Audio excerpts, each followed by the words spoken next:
projet qu'on présente, en fait, c'est fait à partir de machines qu'on a fait construire par un de nos amis qui est ébéniste, qui est Alexandre Landry.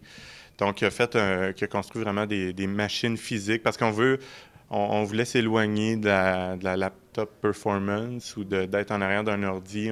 On veut faire de la musique électronique, mais avec la jouer comme une musique physique, comme quelqu'un va jouer d'un instrument. Donc, on a fait construire ces machines où il y a des manivelles, des ressorts qu'on tire. Donc, c'est très physique. Il y a tout un mouvement, là, c'est ça. Donc, puis on déclenche, en fait, des sons électroniques ou des processus de traitement, en fait, à partir de ces machines-là. Donc, on touche jamais à l'ordi. L'ordi est caché dans le coin. Il fait son travail tout seul.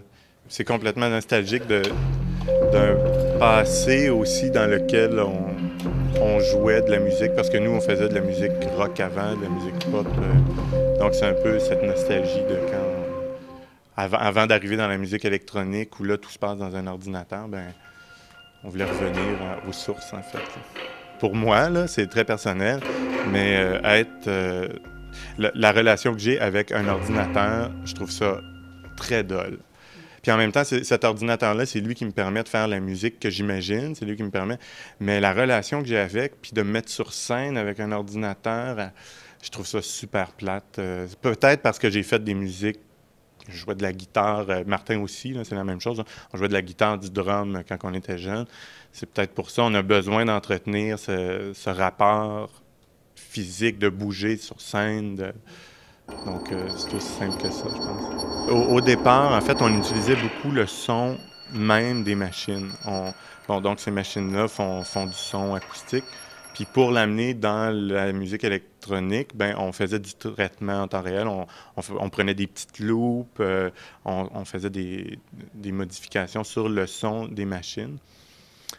Puis, en fait, plus on a continué à faire notre recherche avec ce projet-là, plus on voulait faire une machine, pas une machine, une musique moins brutiste, de plus en plus électronique. Donc, on a commencé finalement à prendre des machines juste pour déclencher des sons électroniques. Donc, je te dirais qu'on l'a un peu perdu, là, ce côté vraiment vieille, mécanique, puis on la perd de plus en plus.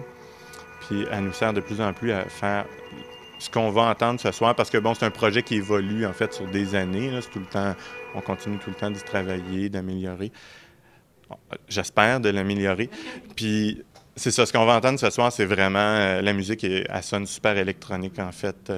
Donc ça fait une drôle de dichotomie là, entre ces vieilles machines-là que c'est ça qu'on voit, mais ce qu'on entend, c'est pas ça. En même temps, le lien est là parce qu'il y a un lien entre le geste et ce qu'on entend. Quand on donne un coup de manivelle, ben on entend un son, même si c'est pas le vrai son de la machine en soi. Fondamentalement, je suis musicien. Je pense que ça, c'est clair.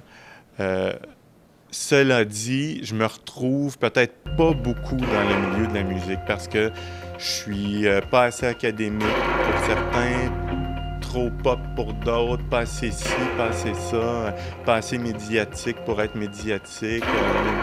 Fait que je suis un peu comme, je tombe dans une craque, mais je me sens quand même, moi je fais de la musique dans la vie, là, je pense, là. Non, c'est sûr dans ce sens-là, il y a un côté qui va rejoindre plus peut-être l'art, mettons, en général, les arts visuels, les arts médiatiques, parce qu'il y a un côté conceptuel. Puis d'un autre côté, il y a une approche qu'on voit moins en art audio, mettons, là, pour faire... Parce que j'en fais aussi, là, de ce qu'on pourrait appeler plus de l'art audio. Des fois, il y a des trucs que je fais, je me dis, ah, ça, c'est peut-être moins de la musique, c'est peut-être plus de l'art audio, quoique la ligne est mince. Mais il y a un truc, c'est que nous, on pense beaucoup en termes de forme. Pour nous, puis ça, je pense que c'est un défaut professionnel de musicien, là, de compositeur, c'est la forme. C'est très construit, puis ce qu'on va... Puis c'est pas péjoratif, là, mais on va moins le voir en art audio, par exemple. C'est moins un souci. C'est justement plus le concept, souvent, qui va compter dans les arts, genre les arts audio, les arts médiatiques. Ils vont moins penser en termes de forme. Alors, donc c'est ça, tout ça pour dire que on est partout et nulle part en même temps, puis bon, on fait ce qu'on fait, puis on a du plaisir, là, c'est ça qui compte. Voilà.